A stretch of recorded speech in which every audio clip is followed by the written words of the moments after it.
John, the character Boycie, an iconic figure in his own right. How did you first land the role to get involved with Only Fools and Horses at the beginning? Well, I was very lucky. I was in America, and I thought that's where the future lay. But I sort of ran out of money, really, and my agent got me back to do an episode of a new comedy series called Citizen Smith. Yeah. Alongside starring Robert Lindsay, and so I came back to do that, and the writer of that was a man called John Sullivan. Yeah. And he liked what I did, and I played this policeman, and he said, I'll try and use that again one day. And about a year later, I got this script. I completely forgotten about it, really, and I got this script through the door with an offer of this little cameo role in a new comedy series called Only Fools and Horses, and this time when I play a second-hand car salesman, and they wanted sort of more of, well, I had to change the character a bit, you know, but that was what he remembered, and so I came on to do it. I think the second episode in the very first series, Only Fools and Horses, and nobody said anything. Nobody said except thank you and goodbye. Really, and there was no view that it was going to go on any further. So it was a complete surprise. And a year later, almost to the day, I got another script saying we're doing a second series and come back and do another episode. And that was, by that time, it was 1982. And the rest is history, as they say. Yeah. John, Boycie, it would be fair to say, was a sophisticated posh man who lauded his wealth in front of the Del Boy and Rodney and the Trotters, and very much felt he was superior to them in every way. Is that fair to say? Yes, I think so. I think in many ways Boycie represented where Del Boy wanted to get to, really. You know, he was always saying, this time next year we'll be millionaires, Rodders. And but Boycie always had money, didn't he? He was always the one with the money and the nice car and the big house. But you never knew how he got the money. But I think that's they've been at school together, you see. But I think Del Boy always saw Boycie as a successful man. Yeah. And so that's where he aspired to be, really. And maybe, John, would it say one of Boycie's own weaknesses was his inability to deal with the slagging regarding his wife and Marlene and the rumours and the misendeavours about her? Is it fair to say that was his probably one flaw? Oh yes, that's right. It was never quite resolved, but quite early on, you know, I remember Boycie said. He was complaining about it. He was having a bad time. He said, I've only made 850 out of it this week. He said, but what's 850 these days? Hardly heats in a swimming pool for a week. Yeah. And the Del Boy says, no, it's grim. And he said, yes, I said to Marlene the other day, you remember Marlene, don't you, Del? And Del says, oh yeah, all the lads remember Marlene. Yeah. And Boycie is just sort of very surprised by this, and it became a running joke, you know, all the way through the series, really. And John, it can be fair to say you played out some memorable scenes with David Jason, and which was your favourite and why? Oh, I don't know. I love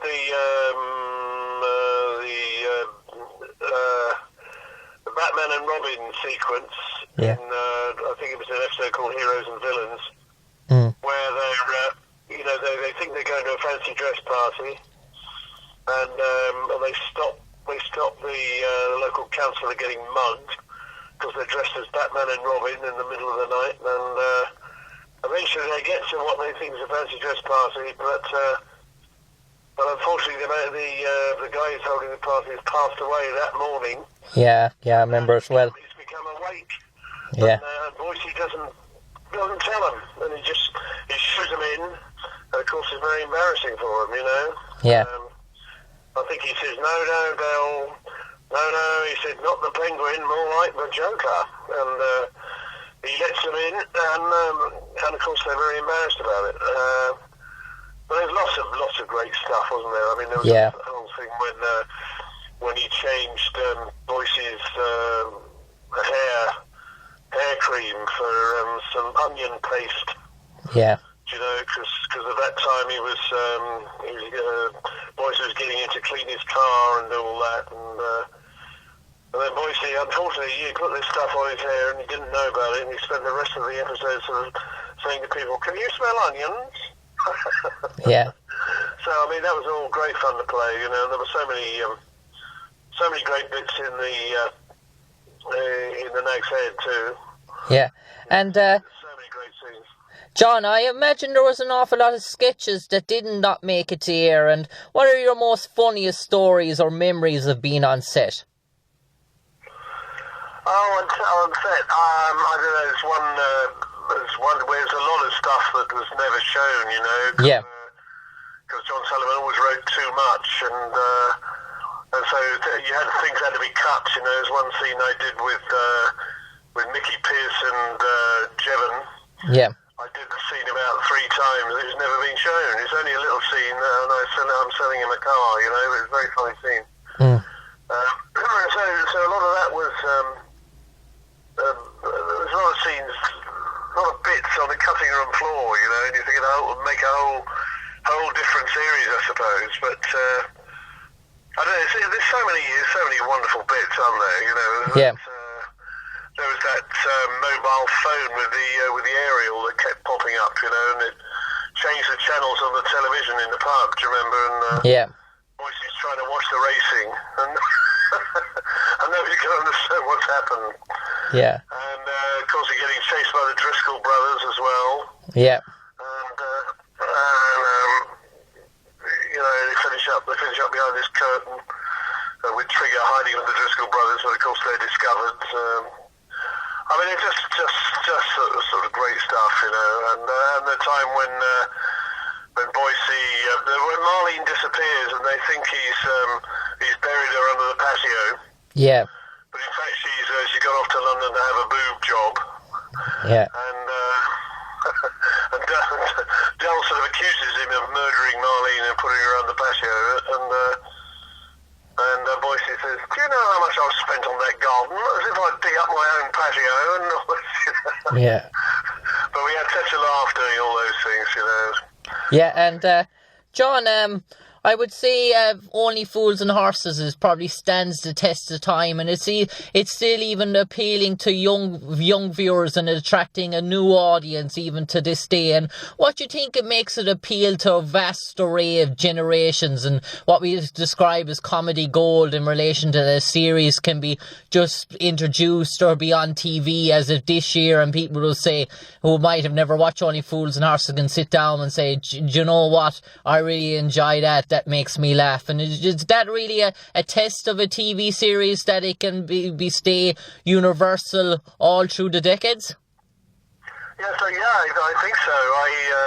I think it was the depth of the writing, you know. It wasn't only some very good jokes and wonderful plots, but John Sullivan always wrote about people's lives as well, you know, and a lot of people identified with it, and a lot of the things that happened,